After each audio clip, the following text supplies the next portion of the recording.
Bismillahirrahmanirrahim. Assalamualaikum warahmatullahi wabarakatuh. Welcome back to my channel. Hai pejuang skripsi dan teman-teman semuanya, kita kepoin yuk tanya jawab di ruang sidang skripsi 2 Agustus 2024. Kita simak real pertanyaan apa saja yang disajikan oleh dosen penguji dan bagaimana jawaban dari teman kita.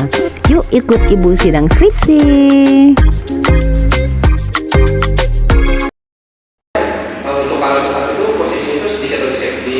Kadang misalnya kita PHK di PHK kan, kita juga akan dapat pesangon juga sesuai di peraturan dari dinas kayak balas jasa, pengakuan, kondisi kerja, fasilitas dan prestasi kerja. Motivasi itu? Iya, ada perusahaan memberikan upah, perusahaan memberikan dorongan kinerja optimal. Kamu lihatnya di kayak surat teguran atau diberi teguran secara lisan juga. Jika tingkat disiplinnya semakin parah, baru berupa tulisan Pak seperti surat peringatan. kalau kalian kurang disiplin itu salah perusahaan atau salah karyawannya? Salah karyawannya sih Pak. Kalau misalkan karyawan melanggar SOP, apakah perusahaan harus merubah SOP? Enggak. Kalau karyawan melanggar SOP, harusnya sih tidak berubah. Enggak. Berarti karyawannya harus disiplin kan? Enggak juga sih Pak. Kalau bisa sih ditegur dulu. Nah, kalau udah ditegur nggak mau, ya terpaksa Pak, harus dikasih surat peringatan dulu. Misalnya enggak mempan juga ya. terus kalau ada karyawan yang mengeluh tentang gaji, apakah perusahaan harus langsung menaikkan gaji? Enggak juga Pak. Enggak. Kita harus lihat dulu Pak kinerjanya dia gimana, bagus atau enggak. Kalau misalnya bagus, kita kan juga harus ada kalau harus ada omongan begitu Pak HRD kan Pak. Selain kinerjanya bagus, masuk target ataupun enggak, terus impact dia buat karyawan apa, misalnya dia bagus dan untuk memenuhi standar, dia mungkin layak untuk naik gaji. Good. Jika enggak, ya udah nggak bisa. Benar.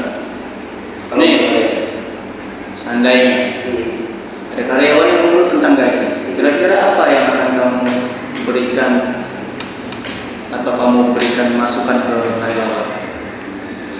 ini kalau saya sebagai HRD atau saya sebagai karyawan tersebut Pak? Sekarang sebagai teman, sebagai HRD. Kalau saya sebagai teman sih, saya akan bilang ke dia, coba lihat dulu kinerja kamu kayak gimana, bagus atau enggak, masih sering telat atau enggak kerjanya, sampai target atau enggak. Mungkin itu yang terus habis itu untuk case-case yang sulit apakah bisa diselesaikan oleh kamu atau enggak, terus level knowledge kamu segimana. Kalau menurut saya gitu. Apa itu knowledge? Knowledge itu pengetahuan Pak. Pengetahuan gimana?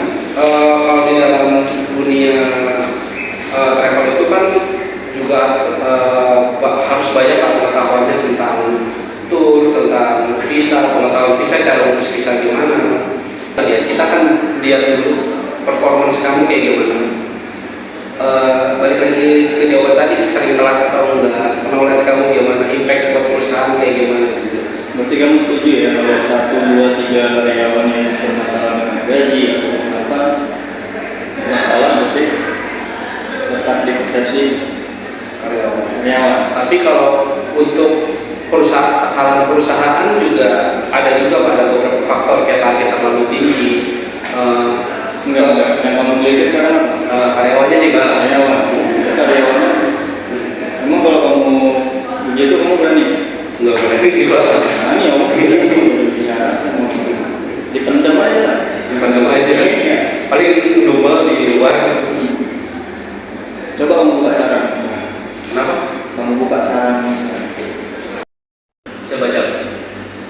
Berdasarkan hasil penelitian beberapa saran untuk perusahaan berikut, variabel disiplin untuk jawaban pertanyaan responden dengan skor yang paling rendah 4,02 pada pertanyaan 3 pelaku dalam bekerja selalu mendapatkan pengawasan dari pimpinan. Artinya hal ini pimpinan kurang mengawasi tingkah laku karyawan.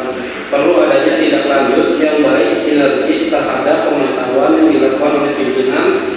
Jika nantinya terjadi hal yang menyimpang, maka pimpinan harus berani dalam menentukan sikap dan mengambil tindakan yang tepat agar kejadian atau tindakan penyimpangan itu tidak terjadi lagi. Untuk meningkatkan kinerja karyawan, pimpinan harus meningkatkan efektivitas pengawasan dan membangun rasa hormat karyawan terhadap peraturan sehingga dapat meningkatkan kesadaran karyawan untuk bersedia menjalankan segala peraturan ataupun pedoman-pedoman pelaksanaan kegiatan yang ditetapkan pimpinan atau perusahaan. Kamu kasih ke pimpinan suruh baca. Oh, saya nggak berani Pak. Saya nggak berani Kalau Pak. Kalau masih selevel HRD saya masih berani Pak, tapi kalau udah sampai direktur saya nggak berani Pak. Gitu kan. kan ini saran perusahaan, bagus saran. Bagus sarannya, bagus saran. Bagus sih.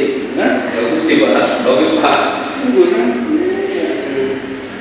Apakah selama ini nggak dikasih lembur ya? Dikasih Pak. Dikasih gaji, dikasih nggak? Dikasih. Tepat waktu nggak? Alhamdulillah sih tetap aku. Nah, kan saya tanya kalau karyawan yang melanggar SOP, apakah kita harus merubah SOP perusahaan? Si pimpinan, sedangkan kamu sudah melakukan semua itu, tiba-tiba ada yang menggelitik dan memberikan saran seperti itu. Nyaman ya? Iya sih Pak. Tidak. Harusnya saran yang kamu berikan seperti apa? Harusnya lebih sarannya itu lebih ke karyawannya sih Pak, bukan ke perusahaannya harusnya Pak. Lebih ke karyawannya. Ngapain pun nyenggol-nyenggol perusahaan sama pimpinan? Nggak mau kerja di situ lagi kan memang? Masih Lampiran ini apa Turnitin ada ya? Lampiran itu ada tapi Ada ya, lampiran Turnitin ada ya? di sini atau di itu Pak? Enggak, ini sudah dilakukan pengecekan Turnitin Sudah. Aziz ya. Karena di sini beberapa kali ibu cek yang kamu tulis di kutip ini tidak ada di daftar pustaka. Jadi satu-satu dicek dan make sure itu ada di daftar pustaka. Ya, di situ Aziz cerita satu paragraf itu deskripsi mengenai persentase grafik. Nah, di situ nggak usah dibikin per tahun, tapi di situ Aziz bikin kesimpulannya aja. Kalau misalkan ada penurunan, berarti terjadi penurunan dari tahun sekian berapa persen, gitu ya. Jadi nggak usah dibikin satu paragraf ini, dibikin simpel aja. Kemudian di situ Aziz melakukan prasurvei ya. Iya. Kapan? Bulan dan tahunnya ditulis. Oh.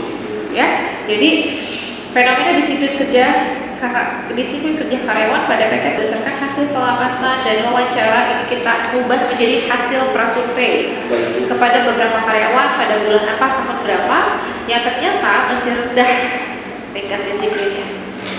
Di sini ada beberapa definisi yang Aziz tidak tuliskan menurut siapa, kayak disiplin adalah bla bla bla bla bla. Baik Bu. Jadi semua yang ada kata adalah, merupakan atau definisi itu Aziz wajib hukumnya Ya. untuk ditulis sumbernya apa. Nah, disiplin kerja itu X1 apa X2? Satu.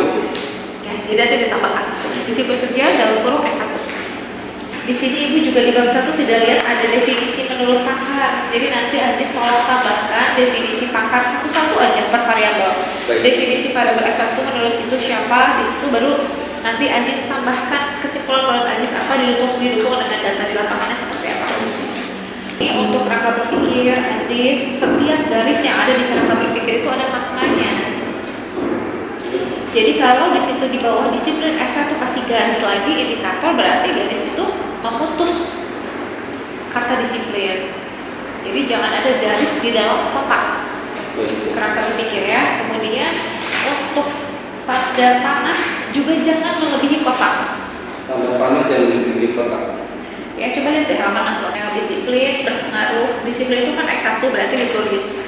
Disiplin atau X1 berpengaruh signifikan terhadap kinerja kan Y gitu ya. Yang kita makan itu aja. Kesimpulan dan sarannya Ibu. Di kesimpulannya saja, sarannya tadi sudah dibahas oleh Pak Hafiz ya.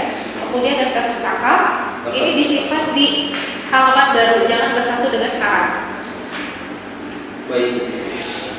Aziz, Ya Bu. ketemu 2 pekan lagi insya Allah ya. Insya Allah. Alhamdulillah lama Bu. Nanti kalau udah kelar saya juga akan hubungi Ibu ataupun Pak Hafiz atau Pak Hafiz. Iya. Saya usahakan secepatnya. Oke. Baik Bu. Bapak banyak amat sih. Sini saya mau ngomong. Buat para mahasiswi yang akan sidang. Kamu harus banyak belajar. Kenapa sih jarinya goyang-goyang? Oke. Ya. Kamu baca dan yakin berdoa kepada Tuhan dan minta tolong ridho sama orang tua. Iya Pasti kamu akan dong, lulus. pasti insya Allah. Serem banget sih Bapak ini. Kenapa cuma mahasiswi? Doi doang. Oh iya, mahasiswa-mahasiswi tambah dong. Mahasiswa. Dan kau mahasiswi. jangan pernah jadi tukang tipu-tipu. Jadi kau bawa kebenaran di dalam kelas. Kalau tidak, Oke teman-teman, sampai di sini konten kita dan semoga kita bisa bertemu di konten skripsi lainnya. Ibu ucapkan terima kasih banyak kepada yang sudah setia menonton. Jangan lupa dukung channel Ibu dengan cara like, comment, and subscribe dan share. Semoga bermanfaat. Wassalamualaikum warahmatullahi wabarakatuh.